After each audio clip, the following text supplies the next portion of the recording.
Welcome to NTD Good Morning. Here are today's top stories. The Pentagon announces a new strike on an alleged drug boat killing 4 suspected narco-terrorists. What we know about a closed-door hearing on a previous strike in the Caribbean. The Supreme Court rules that Texas is allowed to use its newly drawn congressional map. This could give Republicans an edge in the midterms. Plus, Florida is the latest to draw a new map. The FBI revealing how it tracked the suspect in an attempted January 6th pipe bomb. How credit card and cell phone data helped authorities narrow in on the suspect. Homeland Security says a major ICE operation in Minneapolis is getting serious criminals off the streets. And a polar vortex will bring blasts of Arctic air across the central and eastern U.S. over the next few weeks. The cold and the snow squalls could bring the season's lowest temperatures to many areas. We have the weather updates. Meanwhile, President Trump honors the National Guard members shot last month in D.C. at the annual National Christmas Tree Lighting and hosts the family of the survivor at the White House. The leaders of the U.S., Canada, and Mexico are in Washington today for the 2026 World Cup final draw, a major milestone for the first 48-team tournament.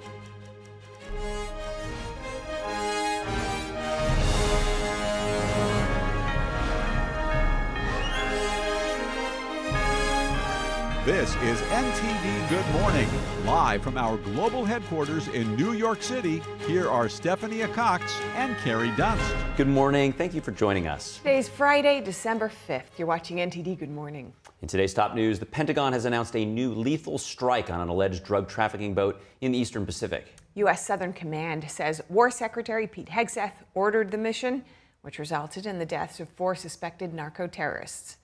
The announcement came yesterday as Congress held closed-door hearings about a second U.S. strike on an alleged drug boat that killed 2 survivors. Senator Tom Cotton defended the operation, saying the military followed its written orders and that the strikes were both lawful and necessary.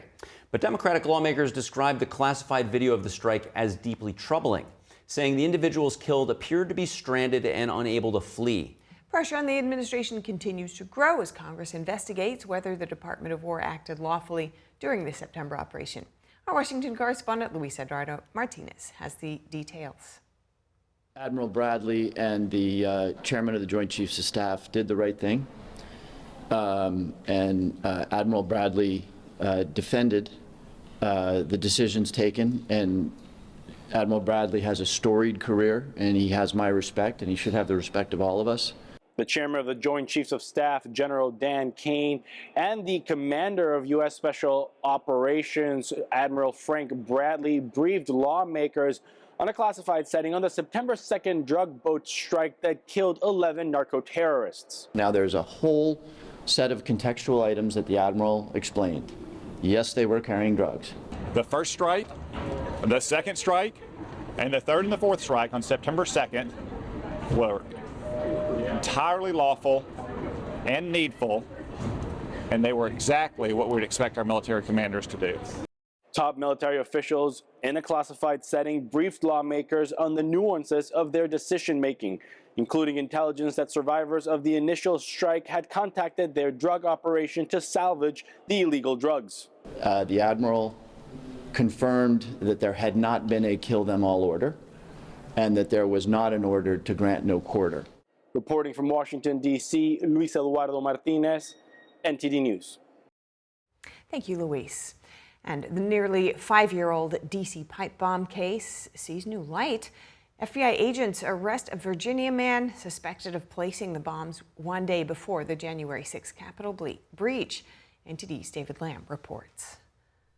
FBI agents arrested Brian Cole Jr. and raided his home on Thursday morning in Woodbridge, Virginia. Officials identified Cole as the suspect in the pipe bombing attempt in Washington, D.C. on the eve of the events of January 6, 2021.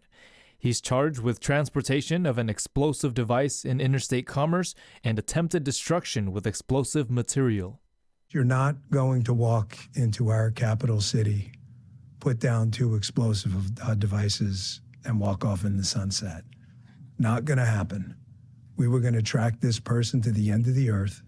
There was no way he was getting away. On January 5th, 2021, pipe bombs were placed outside the office of the Democratic National Committee, as well as near the headquarters of the Republican National Committee. Surveillance footage showed a person wearing a hooded sweatshirt and face mask, but no arrests had been made for nearly 5 years. Brought in a new team of investigators and experts, re-examined every piece of evidence, sifted through all the data, something that the prior administration refused and failed to do. As a result of that, we generated numerous investigative leads. Investigators searched through more than 3 million lines of information, traced sales of materials that could have been used to make the bombs, and reviewed cell phone tower data to find the suspect. There was no new tip. There was no new witness, just good, diligent police work and prosecutorial work. On January 6, 2021, law enforcement found the 2 bombs as Congress convened in the Capitol to certify the results of the 2020 presidential election between President Trump and then-candidate Joe Biden. Neither of the bombs had detonated. The Bureau had offered a $500,000 reward for information in the case. FBI Deputy Director Dan Bongino said that after he and Director Kash Patel took office early this year, they evaluated a number of high-profile cases and decided to push additional resources to the pipe bomb investigation. We have seen in this case an incredible collaboration around the clock, in the middle of the night. It doesn't matter. We call each other, we make contact, they need a warrant, they need something, someone wants legal advice. These are the men and women who never give it up. And this case is big. As the case is active and ongoing, officials have not yet revealed a motive. Patel said more information and a timeline will be made public within 24 hours. David Lamb, NTD News. Federal investigators have quietly filed a criminal complaint revealing how credit card and bank data helped them zero in on the pipe bomb suspect. It outlines years of purchases that the FBI says match the components used in the explosive devices placed outside the headquarters of the Republican and Democratic National Committees. Agents say suspect Brian Cole Jr. continued buying bomb-making materials even after the devices were discovered on January 6th. Investigators also tracked Cole's cell phone, placing it near both party headquarters during the same window the suspected bomber appeared on video. The charging documents say surveillance footage shows one individual planting both devices within minutes of each other on the night of January 5th. Despite the new details, authorities say they still aren't disclosing any evidence pointing to a motive. And joining us now to discuss this latest breakthrough is Hans von Spakovsky. He's Senior Legal Fellow at the Heritage Foundation. Good morning. Thanks for joining us, Hans. What are your initial reactions to this breakthrough in the case? Well, I think the most interesting thing about this is the fact that, according to the Justice Department and the FBI, they had no new evidence, no new witnesses, no new tips, that they simply assigned a new team of investigators to go through all of the evidence that they already had been collected. And I got to tell you that, I mean, that's a terrific reflection on the people working there now, but it is very illustrative of the problems with the prior FBI during the Biden administration. I mean, here we have the same evidence gone through by a new team, and they are able to use that to find the person that they now have charged with this crime. And it tells you something about, frankly, the lackadaisical attitude of the FBI and the people who were working there during the prior administration. Yeah, it's been about certainly less than a year since Patel and Bongino took over. What do you think that they were able to accomplish that the previous administration or FBI team was not able to accomplish? Well, look, they're talking about going through a huge amount of evidence, but the key thing apparently that got them onto this suspect were two things. Cell phone data that they were able to use to find this particular suspect in both of these locations at the correct time, but then also credit card information that showed purchases of bomb-making materials at a host of stores, including Home Depots in Northern Virginia. finding that kind of information is a very painstaking process, as anyone who's investigated this kind of case knows. And that's clearly, I think, what led them to this particular suspect. Yeah, it's interesting how big data certainly played a role, and we see that across every theater and whether it's the war in Ukraine. Technology is really transforming how we go about all different types of things, both in the private sector and, of course, here in police work. I want to understand and dig into this with you. Former FBI official Stephen D'Antonio told members of Congress in 23 that the timers on the bombs were set in such a way that they could not have detonated. Yet, in what seems like a reversal by Darren Cox, who's the assistant director in charge of the FBI of the Washington field office, he said yesterday that they could have gone off. So, I mean, that's a major change of position. How do you understand that? Well, I have to say that given the lack of ability of the FBI in 2023 under this prior guy to sift through the evidence and find who had done this, quite frankly, I don't think his claim was credible. I mean, I think that may have been a way of downplaying the seriousness of this and to excuse their inability to find the perpetrator of this whole incident. So I said, I don't give that a lot of credit. I do give a lot of credit to the current investigators on the case, given their success in actually finding who did this. Yeah, that's an interesting perspective on that. And certainly January 6th is one of the most polarizing topics that one could discuss, and not my intention to sort of go down that rabbit hole. But I do want to understand, in your view, and they're not with releasing any more information about this thus far, but do you think that this is a solo, like a lone wolf, or do you think that potentially he had some assistance or was part of something greater? Look, it's always hard to come to any conclusions early in an investigation, certainly when someone's been arrested. But look, the information coming out about this individual so far from his neighbors, where he lives in Woodbridge, Virginia, which is not that far from where I live, is that he was a loner. He did not interact with his neighbors at all. I suspect this was something he did on his own. You know, the early information is that he worked for a bail bond company, but that also he and or his father had certain claims against the federal government, claims of discrimination, other things that were not, I guess, remedied to their satisfaction. So, look, at this point, we don't really know the motives for this, but all the indications are that he was all by himself in doing this. Yeah, whether you look at the Butler shooting or the Charlie Kirk assassination or in this incident, it seems like there is a heightened sense of a mental health crisis. How do we, as a society, put these things into perspective and start to bring the temperature down? Well, there's an awful lot of rhetoric, unfortunately, coming out in the political arena, frankly, particularly from the far left, that seems to indicate that violence is okay. I mean, when you're constantly calling, for example, the president a fascist, when you are referring to federal agents, including immigration agents, as the Gestapo, that, I think, unfortunately, spurs individuals to commit violence. That's why the assaults on ICE agents have increased by what? Over 1,000%. And the rhetoric that we're seeing, plus the support by local officials for this, their obstruction of federal law enforcement, that is a real problem. And I think that helps, unfortunately, lead to this kind of action. Yeah, well, appreciate your analysis this morning. Thanks for joining us. Hans von Spakovsky, thank you. Thanks for having me. Next, an appeals court yesterday allowed the Trump administration to keep National Guard troops in Washington, D.C. The D.C. Circuit Court lifted a lower court's order that would have ended the deployment in the coming days. That order required the troops to leave by December 11th. The D.C. Attorney General had filed a lawsuit to end the deployment in a battle over policing powers.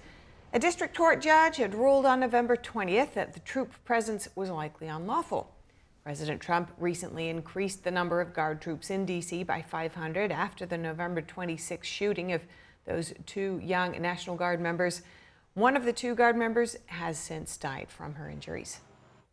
And as the nation marks the start of the holiday season, President Trump used this year's National Christmas Tree lighting to spotlight the National Guard and honor those 2 service members shot in the line of duty. The tribute comes as the administration moves to tighten immigration vetting and expand a travel ban. Here's more on that. President Trump and First Lady Melania Trump officially began the countdown to Christmas in the nation's capital yesterday, lighting the national Christmas tree. 5, 4, 3, 2, 1.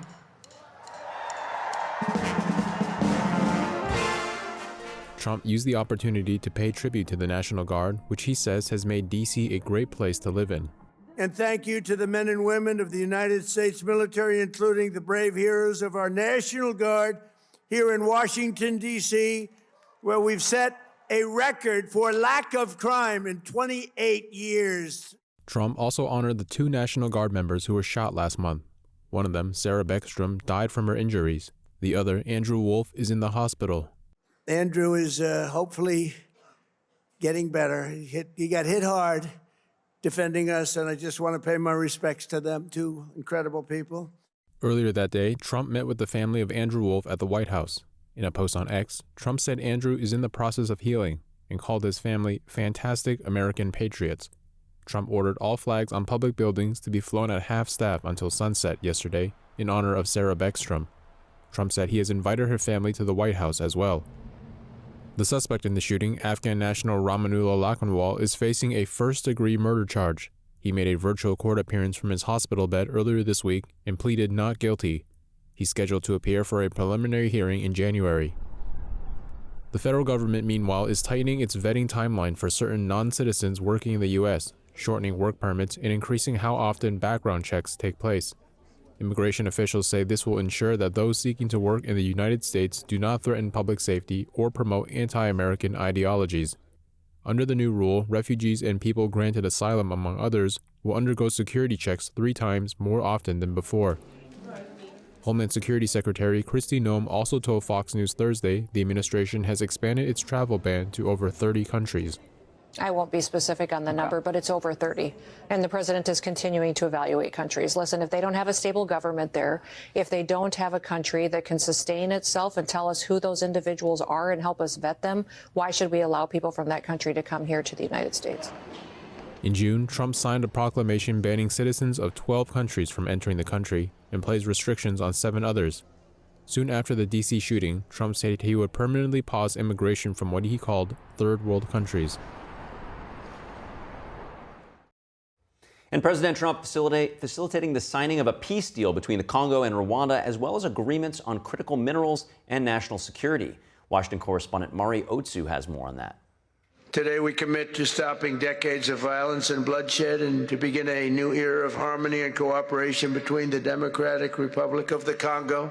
President Trump hosting the leaders of the Congo and Rwanda here in Washington to sign what they're calling the Washington Accords. For more than 30 years, one of the worst conflicts on earth has been raging in eastern Congo. Millions and millions of people have been tragically killed. So many administrations have tried, and today we're succeeding where so many others have failed. These accords formalize the terms of an agreement made between the 2 countries back in June. The terms include a permanent ceasefire, disarmament of non-state forces, provisions for refugees to return to their homes, and justice and accountability for everyone who committed illegal acts. The agreement also includes critical mineral deals with the 2 countries. And we'll be involved with sending some of our biggest and greatest companies over to the 2 countries, and we're going to take out some of the rare earth and take out some of the assets and pay, and everybody's going to make a lot of money. As Washington looks for ways to circumvent China to acquire rare earths, with President Trump recently signing a flurry of rare earths deals with other nations in efforts to curb U.S. dependence on China. Reporting from the White House, Mari Otsu, NTD News. Thanks to Mari for that report. Trade Representative Jamieson Greer said yesterday that U.S. trade with China needs to be balanced and probably needs to be smaller. Yeah, Greer said that he viewed a 25% drop in goods traded with the communist regime as headed, quote, in the right direction. His comments come a day after Treasury Secretary Scott Bessent said China was ready to complete its commitments under a trade agreement, which includes the purchase of 12 million metric tons of soybeans. We'll be keeping you updated there. But up ahead, Texas gets the go-ahead from the Supreme Court to use its new congressional map, potentially tilting the midterm landscape. And Florida is next. And Homeland Security says a major ICE operation in Minneapolis is getting serious criminals off the streets. We're going to bring you that story and more. Stay with us.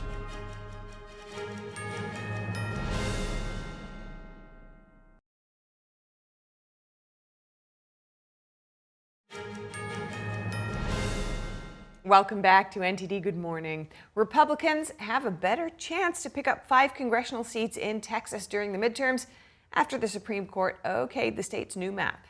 Florida is the next to act in a domino of redistricting around the nation. NTD's Melina Weisskopf has the details. The midterms are looking more favorable to Republicans in Texas after the nation's highest court approved the Republicans' new map. GOP candidates will now have a better opportunity to flip Democrat seats in 5 districts. The Supreme Court ruled against a lower court that tried to block the map. Justices stated that the lower court violated the rules.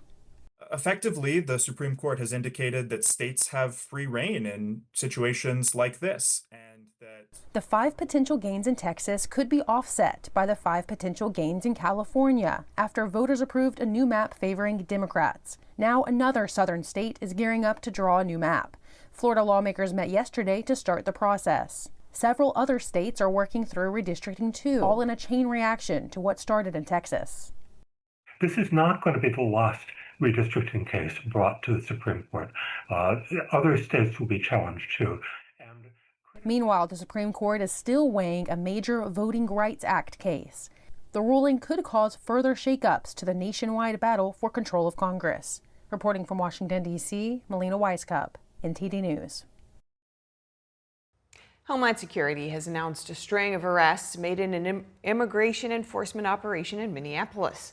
DHS described those detained as, quote, the worst of the worst criminal illegal aliens.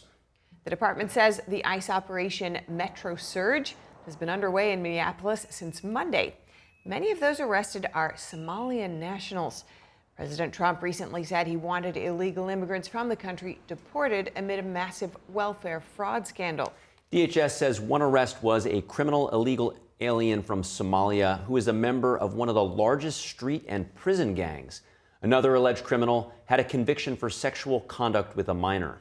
Other charges people were picked up for include felony smuggling of aliens, aggravated assault with a weapon, and domestic violence. And Customs and Border Protection says November brought another slight drop in encounters at the border. The agency recorded around 200 fewer border encounters last month compared to October. According to CBP, the 2 months mark the lowest figure on record for the start of a fiscal year. Homeland Security Secretary Kristi Noem also reports a 7th straight month without releasing apprehended migrants into the country, crediting what she calls the most secure border in U.S. history. Officials say drug seizures jumped sharply in November, including fentanyl, methamphetamine, and cocaine.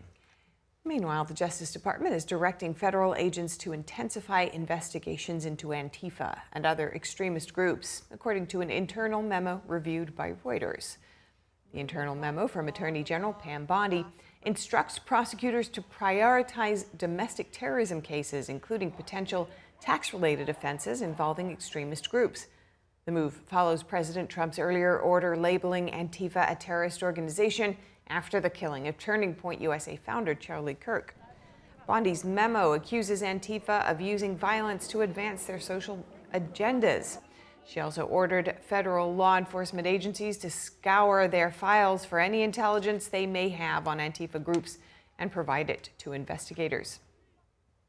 The Department of Transportation is moving ahead with what it says will be major upgrades to America's air traffic system. That's right. Secretary of Transportation Sean Duffy said yesterday that the Federal Aviation Administration has picked Peration, which is a national security company owned by Veritas Capital, as the project manager of the $12.5 billion Overhaul. In a statement, Peration CEO Steve Schroer said the company stands ready to hit the ground running to deliver a system Americans can count on. And the FAA said Peration will begin work on initial priorities, such as setting up a new digital command center and transitioning to modern fiber from the old copper infrastructure. The DOT says the system overhaul will be completed in 3 years. Next, accused killer Luigi Mangione was back in court yesterday for day 3 of pretrial hearings to determine whether or not certain evidence obtained during his arrest can be kept out of the trial or not. And NTD's legal correspondent Arlene Richards brings us more from the courthouse, where the prosecution has called its next witness.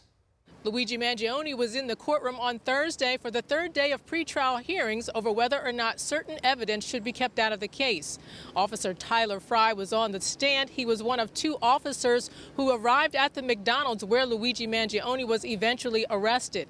He testified that Luigi Mangione was taken into custody and placed under arrest before his backpack was searched, which is key to the prosecution's case. Mangione was attentive in writing several notes as Altoona, Pennsylvania police officer Tyler Fry took the stand and testified about his encounter with Mangione in a local McDonald's. Fry is one of 2 officers who responded to a call from a McDonald's manager who said several customers had identified Mangione as the man New York police were looking for in their investigation of a shooting that killed United Healthcare CEO Brian Thompson. Fry, 26, testified that he had been on the police force less than a year in December 2024 when he and Officer Detweiler received the call. The prosecutors showed body cam footage of their encounter with Mangione in an effort to establish that the officers did not search Mangione's property until after he was formally arrested and taken into custody. The defense has accused the officers of illegally searching Mangione's backpack, where they reportedly found several items, including a 9mm handgun that police say matches the weapon used to shoot Thompson, and a notebook with handwritten notes about the healthcare industry. Mangione's attorneys have asked the court to remove these items from the evidence that will be shown to a jury at trial. According to some legal experts, once an individual has been taken into custody, police can search any property that is either on his person or very close by without a warrant. Fry testified, and the footage confirmed that Mangione's property was within 2 feet of him at the time it was searched. Through Fry's testimony, the prosecution established that Mangione provided a fake driver's license with the name Mark Rosario. After learning that it was fake, an officer asked Mangione why he lied, and the defendant answered, "That was the ID I had in my wallet." Officers told Mangione he was being arrested for a false ID. They later found out his real name. The prosecution also established that Fry was following Pennsylvania law and not New York law at the time of the search, which could be a key fact regarding how and when the search was conducted. Mangione stayed focused on the video as it played and frequently took notes as well as talked to his attorneys. He's pleaded not guilty to all charges. Arlene Richards, NTD News. As New York Governor Kathy Hochul prepares for next year's re-election campaign, her former deputy chief of staff and go-to person for all things China, Linda Sun, is sitting through a weeks-long criminal trial. That's right. The U.S. government accuses Sun of acting on behalf of China in exchange for massive financial kickbacks. Prosecutors say messages between Sun and CCP-linked individuals show her bragging about arranging Governor Hochul's schedule to benefit Beijing. She also called China her native home in messages with the Chinese consulate in New York. NTD's Flora Hua has more. Over the course of Linda Sun's 3-week trial, prosecutors have sought to convince the jury that Sun and her husband enriched themselves by doing Beijing's bidding. That's as Sun was working as a high-ranking aide to former Governor Andrew Cuomo and later Governor Kathy Hochul. In the Hochul administration, Sun was deputy chief of staff and a senior advisor on Asian-related affairs. During the trial, court-verified chat histories between Sun and the Chinese consulate in New York show that Chinese diplomats repeatedly asked Sun to arrange then-Governor Cuomo to visit China and attend Chinese events in New York. Sun responded that then-Lieutenant Governor Kathy Hochul was, quote, more obedient than Cuomo, and Sun could control Hochul's schedule. Messages also show how Sun told then Chinese Consul General Huang Ping that she coerced the government speechwriter to remove a section on the Uyghur situation in China. The U.S. government has accused Beijing of persecuting this ethnic minority group using forced labor. In the messages, Sun called China her native country more than once and said she can help her native country do more things. But it appears Sun behaved differently towards Taiwan. Court evidence, including digital records and government employees' testimony, indicate Sun turned down almost all requests from Taiwanese officials to meet with the New York governor. She also blocked a dinner invitation from former Taiwanese President Tsai Ing-wen to Cuomo. Beijing strongly opposes any official interactions between the U.S. and Taiwan. Justin Yu, a New York district leader, told us that Sun's case shows how a mid-level official can influence high-level exchanges between Tsai and Cuomo simply by blocking information. Other chat records show a Beijing-linked Chinese businessman directing Sun to arrange Hochul to visit China and to invite Chinese official delegations to New York. Sun managed to deliver on many of his requests. More strikingly, Sun allegedly forged Hochul's signature on Chinese officials' travel documents. Sun's efforts didn't go unnoticed by Beijing. Government evidence shows that Sun was appointed to be the chairperson of a Beijing-funded organization. She was also invited to high-level meetings the CCP arranged in Beijing for what it called overseas Chinese patriots. At one meeting, over 80 people from 45 countries gathered in Beijing. This is one way the CCP uses to influence overseas Chinese elites to advance its own agenda on the global stage. Flora Hua, NTD News. Lawmakers and experts stress that keeping ahead of China in space is vital for economic and national security. NTD correspondent Jason Blair has more from a hearing held on Capitol Hill. The question we should be asking as we explore beyond the planet is, will humanity carry forward the American values of economic and political freedom, or those of the Chinese Communist Party? Members of the House Space and Aeronautics Subcommittee expressed the importance for the U.S. to stay ahead of China with space exploration and technology. The People's Republic of China, for which there is no distinction between civil and military space, knows that leadership in space has brought the United States invaluable geopolitical soft power, significant and beneficial international alliances, economic growth fueled by innovation. Chairman Mike Herodopoulos says China's objective is not to just keep up with the U.S., but to outpace, outmaneuver, and ultimately defeat the U.S. But America is not standing still. In my district, Kennedy Space Center, we surpassed 100 launchers just 2 weeks ago. China is not even close, with around 73 launches. Still, Beijing is pressing ahead. Their plans include landing their astronauts on the lunar surface by 2030 and constructing research base on the moon's south pole by 2035. Subcommittee ranking member Valerie Fucci says that how the U.S. navigates China's ascending space capabilities today has an impact on every American. Our banking, communications, weather prediction, agriculture, natural resource management, and national security, for example, all rely on space systems. One expert witness says that space, from the Chinese Communist Party's view, boosts all parts of China's national power. Military, economic, diplomatic, political, scientific and technological, even cultural. Other experts shared their thoughts and recommendations. We have many advantages over the PRC, structural advantages that we can use to maintain our edge. But to do so, we need to start running. We are engaged not so much in a space race, but a long-term, broad strategic competition. Every new space technology, skill, and industrial capacity acquired by the PRC will be used to provide the People's Liberation Army a battlefield advantage, as well as power civilian and commercial innovation and economic growth. Reporting from Washington, D.C., Jason Blair, NTD News. Thanks to Jason for that report. Next, an elderly Falun Gong practitioner in Sydney was left bloodied after being struck in the face with a glass bottle amid growing concerns that the Chinese regime's repression is spreading overseas. That's Sydney, Australia. That's right. Yeah, police say a man attacked 2 practitioners of Falun Gong during their morning exercises in a park and then later assaulted a police officer. Now, the attack follows a series of violent and threatening incidents, including bomb and mass shooting threats that forced the cancellation of a planned documentary screening. There have also been reports that practitioners in Australia's capital city, Canberra, were pushed and hit by a pro-Beijing group during a Chinese official's visit. Falun Gong combines meditation with moral teachings based on truthfulness, compassion, and tolerance, and it has faced a long-running persecution campaign by the Chinese Communist Party since 1999. Pressure that practitioners say is increasingly spilling beyond China's borders. And up ahead, a polar vortex will bring blasts of Arctic air across the central and eastern U.S. over the next few weeks. The cold and the snow squalls could bring the season's lowest temperatures to many areas. We're going to have the weather updates for you. We'll be right back.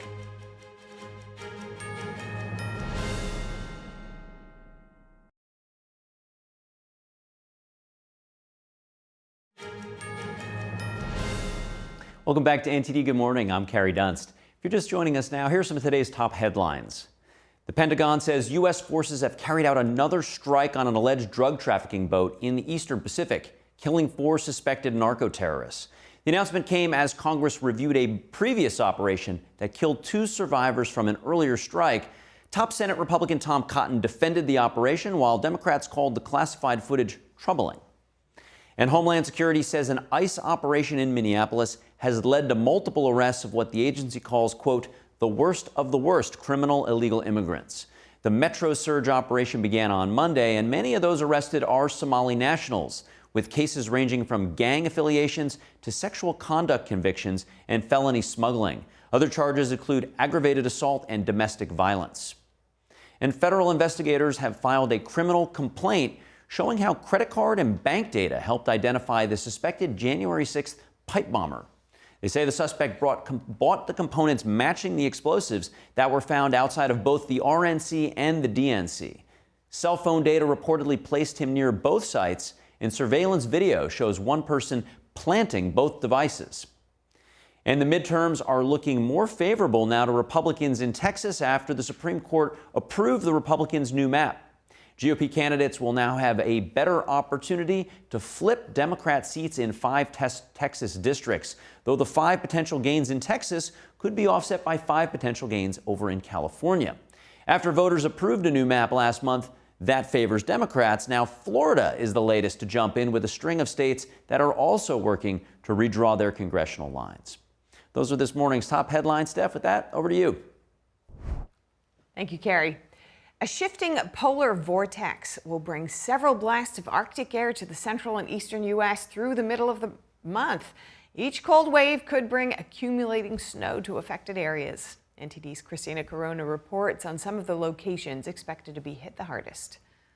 Freezing temperatures are expected to hit much of the central and eastern United States over the next few weeks. The first of 3 polar vortex systems is expected this month, bringing surges of Arctic air that could spark flurries, snow squalls, and even larger storms in some areas. According to AccuWeather, this week's outbreak will likely be the first of 3, with another cold blast possible next week and a third the week after, which could drive up energy demands. The upper Midwest and northern plains are already feeling the impact of Canada's Arctic air, with wind chills ranging from -10 to -25 degrees expected on Thursday. The cold wave will hit states including North Dakota, South Dakota, Minnesota, Iowa, Nebraska, Wisconsin, Michigan, Ohio, Pennsylvania, New York, and parts of the Northeast, with frigid temperatures lingering into Friday. Some areas in the Northeast could drop well below zero, including the Adirondacks in northeastern New York, where temperatures may reach near 20 below zero. Boston could see lows in the teens with widespread temperatures in the 20s from New York City to Washington, D.C. Where winds are strong, temperatures could feel 10 to 25 degrees colder than the actual air temperature. Officials say anyone who hasn't winterized their homes, checked furnaces, or stocked heating fuel should do so as soon as possible. Christina Corona, NTD News. And up ahead, the leaders of the U.S., Canada, and Mexico are in Washington today for for the 2026 World Cup final draw. It's a major milestone for the first 48-team tournament. In Brazil, Santa pulls up to the famous Copacabana beach, not behind his team of trusty reindeer, but on a high-powered jet ski, ready to bring the holiday cheer to kids on shore. That and more after this.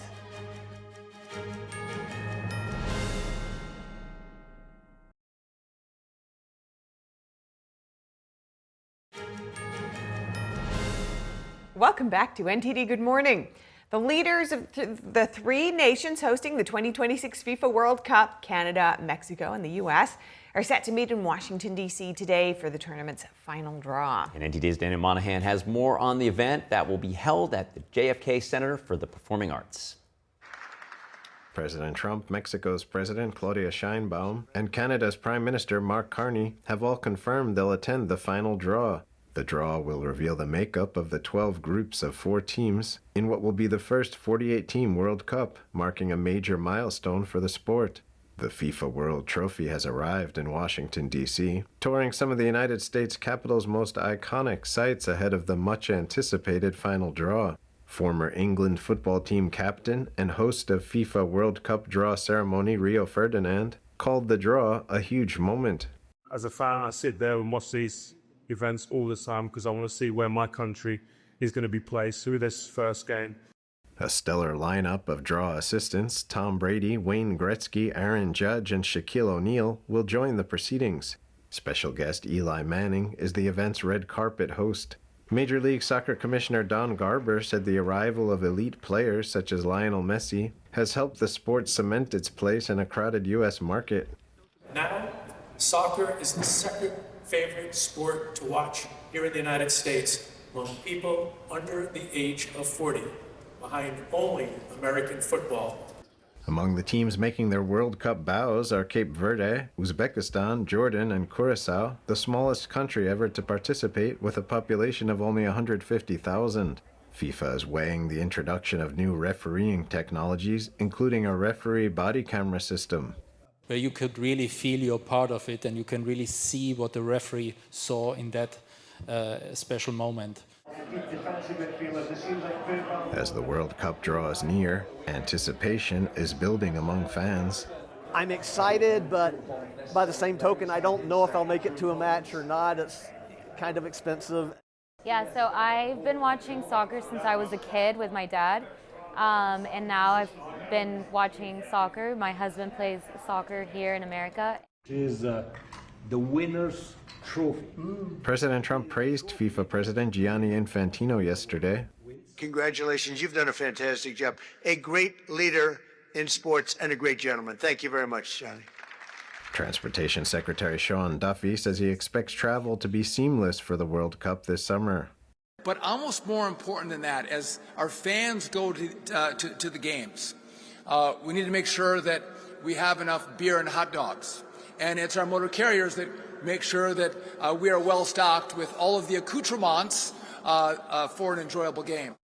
The 2026 World Cup will take place from June 11th to July 19th across 16 cities in the United States, Canada, and Mexico, marking the largest edition in the tournament's history. Daniel Monahan, NTD News.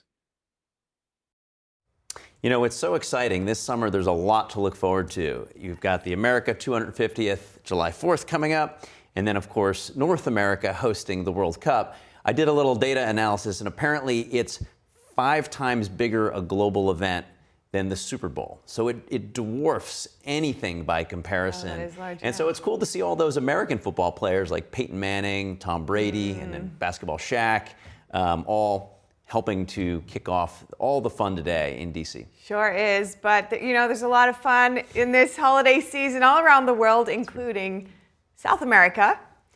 While in the North Pole, Santa's usually pulled by his team of loyal reindeer. In Brazil this year, he's traded in his animals for a jet ski. That's right. Why not? At Rio de Janeiro's Copacabana Beach, the famed Copacabana, old Saint Nick arrives on a jet ski, and he's on a mission to bring joy to a crowd of children with different medical conditions.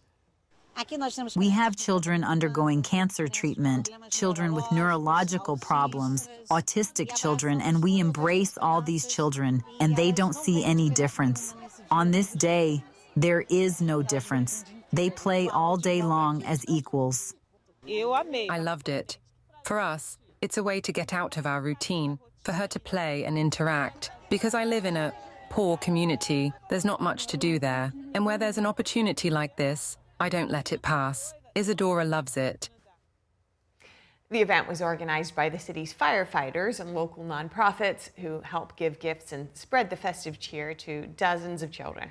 And the project aims to give children with cancer, disabilities, and rare diseases an opportunity to take part in spreading Christmas cheer. And apparently, there's actually a tradition of Santa riding a boat in the Amazon in Brazil. So it's a short step from there to hopping on a jet ski. And as we see, Old St. Nick is in pretty good form. Yeah, and I'm not surprised that the firefighters are helping Old St. Nick. It's always the firefighters that are the first to help out somebody in need. Yeah. And I mean, if it's not giving the reindeers a bit of a night off just to prepare for all of those deliveries to come, if not now, I'm sure he's in training. He's limbering up. That's right. All right. So from Earth to the sky, sky watchers around the world are pausing to take in the final supermoon of the year, a brilliant so-called cold moon. Oh my goodness, yeah, the cold supermoon. The lunar spectacle drew crowds all around the world as the moon appeared larger and brighter last night in the night sky. It sure did. I love it. Just imagine. I have a tattoo of the moon, of all the lunar phases. I love the night, the stars, and the moon even more. Coming to Jerusalem and then walking into the old city, then I get to see this amazing view. I was just learning, and I was sitting down in the classroom when I looked out the window, and I actually noticed the full moon in the middle of my learning. I said, wow, it's like totally beautiful to see a full moon, you know, especially in Jerusalem. Yeah, there's really nothing quite like it, you know, it's very special. NASA says supermoons happen when the full moon reaches its closest point to the Earth, appearing up to 14% bigger and 30% brighter. According to NASA, yesterday's supermoon was estimated to be just over 200,000 miles away from the Earth. That's roughly 12% closer than its farthest point as it orbits the Earth. And yesterday's event was the last supermoon of 2025. Following earlier ones in October and November, a triple crown there. From the Canary Islands to the Chilean Patagonia, the luminous cold moon cast a glow over landscapes and landmarks all across the world. Wow. And of course, it is called a cold moon because it is here during the onset of winter in the northern hemisphere. So. And it sure is cold, so it's been very cold. We have a cold, full sure supermoon. So, well, we do have to wrap up now, but if you have any feedback on the show, or maybe there's a story you'd like to see us cover, send us an email at goodmorning@ntd.com. We would love your feedback. And for round-the-clock original news coverage, watch us live at ntd.com/live or check us out on our NTD app. I'm Stephanie Cox. I'm Carrie Dunst. Have a great weekend.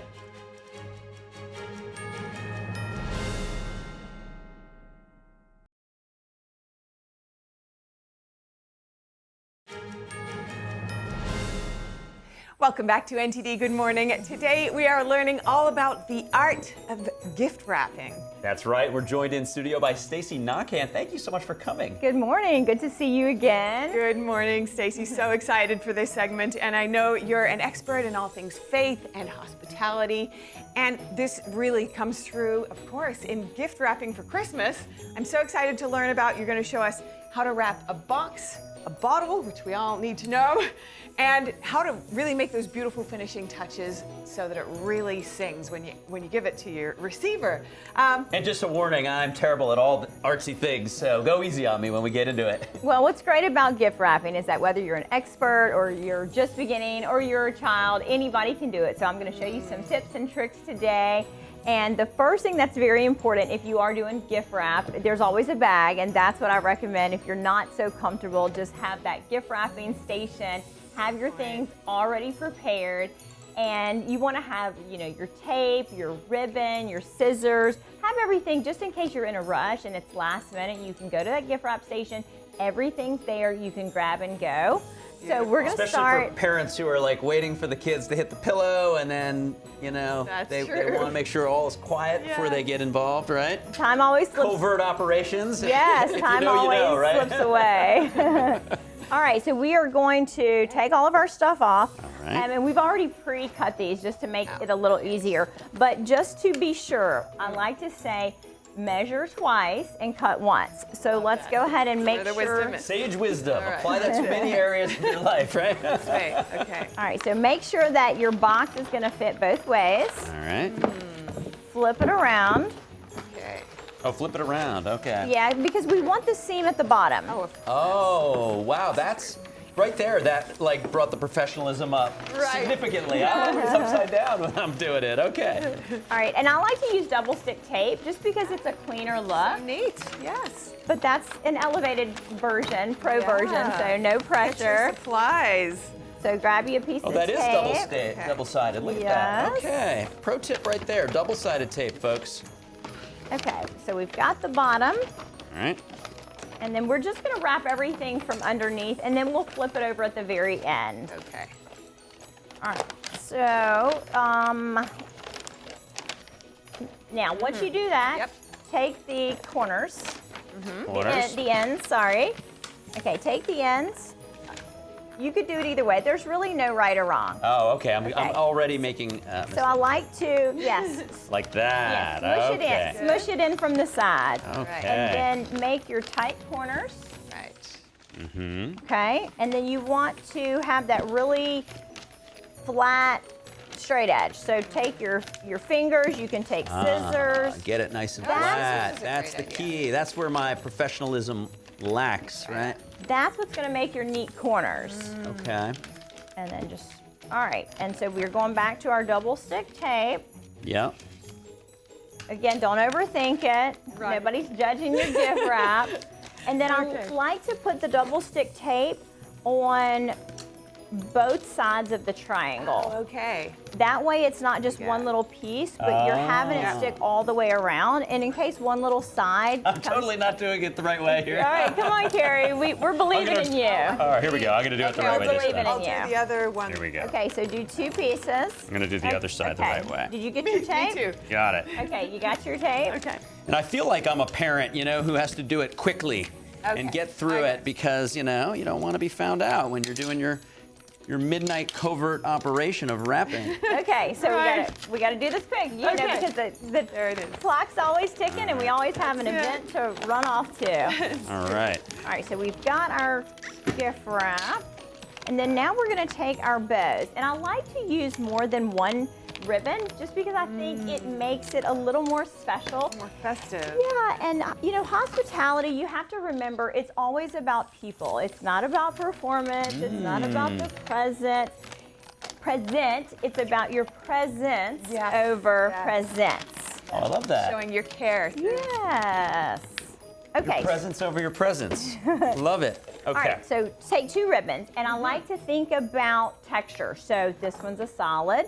This one has a little bit of a polka dot. Oh, I and see you it. can use different size ribbons. See how yours is a little thicker, this is a little thinner. So don't be afraid of having it too matchy-matchy. Yes. And the same thing, we want to just measure around the box. And we're gonna go easy. We're not gonna do it 4 ways. Just go one way just to save time and to save ribbon, save money. Yep. All right, so fit this around the box. Do I want And I know you've got flat part up or the red or the green on top, you think? Either one, because you can always go the bigger one at the bottom. Okay, that's good advice there. All right, I guess I'll just cut this. Actually, Carrie's showing me a little something. Oh, am I? All right, so let's That's go a around first the in box. arts and crafts. There we go. Yeah. All right, and then we're just going to measure that one little loop. I say one bunny ear. One bunny ear, okay. Yes, and then we're gonna have another bunny ear, and that's how we measure to wrap. I see. You're gonna. And then you can always cut it down, but you can never add more ribbon. That's So I would rather have it a little longer. All right. All right, so once you get you got it? Okay, so whenever you measure, you'll do your bunny ear, Yeah. okay? And then when you're measuring, Or get someone Bunny ear. artsy to help you out. yes, and then grab your scissors, now cut. All right, good. Okay, so all how are else you fails. coming over there? Oh, well, I did a little bit of cutting early, but I think it's pretty long, so Well, you can, we're good. there's no messing up because you Okay. can always just add a bow. So Okay. stick that on the bottom. Okay. Can I call in a lifeline? Is that allowed? That's where you get a bag. Okay, so tie a knot. Yep. Okay. Okay. All right, And so and this then is about it. And then we're gonna tie it in a knot. Pull that tight, Carrie, Yes. And then a knot. and then another knot, and then that way it's secure. Okay. So I wanted to show you something a little fun, a little different. Yeah. So get your tree tinsel. Yes. And you can find like the little curtain, ribbon for parties. Okay. So this is just a fun way to add a whimsical touch. Wow. So, just life is so short. So be lighthearted, be fun, don't overthink it. So we're gonna just kind of bunch it up in your hand just like you're doing. Yes. Stick that in the middle. Just hold it with your hand. Okay. And then we're going to tie, you're holding it with one hand, and then you're gonna tie a little knot here. Yeah. Okay. All right. Wow. And then you just tie your bow. Ow. Oh, sweet. All right. And then it just makes it fun. Extra personality. Almost, Carrie. That's like a solid C+, right? You're getting better. All right, You're give me getting another better. try. Can we try this one? Yeah, All so right. let's go with the bottle. I feel like I need a do-over, Yeah. Not bad, though. If I had this under the tree, I would be pretty happy. We're in wrapping school, Carrie, so it's That's okay. right, wrapping It's a school. process. Okay, we've got a bottle. What do we have here? So I want to think about gifts and hostess gifts. Okay. So whenever you're bringing a hostess gift, you always want to put it in a clear cellophane bag. But if you're wrapping something like a ball or a bottle, don't try to be fancy and wrap Yes. it. Just take some tissue paper Okay. Okay. and we go. grab a couple of pieces. How many do you recommend? Two. I like pieces. two because one's a little thin. Yep. 2 to 3 is good. All Okay. right. We'll just put that down there. Yep. And then stick your bottle in the middle. Bottle first. Just pull these corners up. This one I see much more approachable with. Yes. And if you try to do this with wrapping paper, it would take a long time and life's too short. That's so right. Put this bottle in the bag. Don't drop it. Okay. Well, and what's nice about the cellophane bag is it protects it. So if you have like multiple gifts or you're transferring from your mother-in-law's to your father-in-law's, it's nice because this protects the bag. Yes. Well, look at that. Yes. That is, as you say, elevated, right? Elevated, elevated. All right, so we want to take our ribbon. Okay. Well. Yes. Okay. And then I love having little gift tags or different things around the house. Yeah. I actually plant rosemary in my flower bed. That way I can use rosemary for garnishes, for cooking. Oh. And then you can take your sprigs of rosemary and just go outside, literally cut it. And it's an inexpensive, it's a plant that you already have. So you can tie your little, well, we want to tie our bow first. All right. And how much string ribbon do I want Okay, here? so you want to do the same thing. So you want to do your bunny ear, Mm-hmm. and then just cut it. All right. And then, so once you tie that around your bottle, you have that elevated look. So are you going to be wrapping all the presents this year, Carrie? I might. You will I now. might defer that to my trusty wife. I'll do more logistics. I'm like operations and logistics. And if this is a little too tall, you can always cut the ends. Just kind of take your time, make it look pretty. Cut the ends so it's not too tall.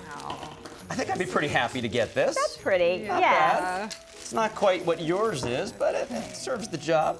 That's great. And gift tags, they add to it. So if you have just a plain or even a plain white, you can see how just ribbon will elevate the look of your gift wrap. Wow. Okay, so let's have a look at what we've got. I think it came out pretty I good, think right? This came out beautiful. Not quite at your level, but you know, I'm working on it. You know, it's the thought that counts, We're right? good apprentices. What did you say? Presents before presents, right? That's right, that's right. And we just always want to kind of zhuzh the bows at the end. What do you do? You zhuzh it? You zhuzh it. Give it a little zhuzh. That will help. So what else can we do to to do the zhuzhang? What So do you recommend? take it with your fingers and just kind of pull this open. Can you zhuzh mine a little? It's looking like it needs a little Oh, bless your heart. You're like, oh my, bless your heart. I love that. We may have to save that for the next segment. And then here's our little gift tag. Well, you know what they say? It's what's inside that counts, right? That's exactly right. Yes. And one of my favorite scriptures for the holidays right now is in Mark, and it's let your light shine so all the world can see and give goodness and glory to God. Because a lot of times we like to shrink back. And I think that it's important that you be everything that you are created to be. And so don't shrink back, be joy, be happiness, give your all to people, give your best. So whatever you have, that's your best, because we're all at different levels. And whatever your best is, just put your best foot forward. That's a beautiful message. And I think, especially at this time of year, people are really open to having those heartwarming messages come through, and we can all benefit, when you bring your best self. Well, the holiday season can be really tough. It can be a season that brings up a mixture of emotions. And so I think just to think about others and their kindness, and just, you never know what someone's going through. You never know what they've walked through. So, Well, if people want to follow you more and some of your wisdom and some of your crafts, where could they find you? my Instagram is at myredesignlife.co or stacyknockhand.com. Brilliant. Well, it's been a real pleasure learning all about your sense of wisdom and hospitality and faith here, coming through with these beautiful gifts and the skill that goes with it all. Thank you so much, Stacey Knockhand. Thank you for having me. Yeah, It was a folks, pleasure. check it out. And as always, take care out there and make sure you put your best out there with these extra skills we've learned today. Good to see you, and see you soon. Have a great weekend. This is great. Yeah. So fantastic. I think We're I did. just- I feel Not so inspired. bad. Yeah. I want to do more of this.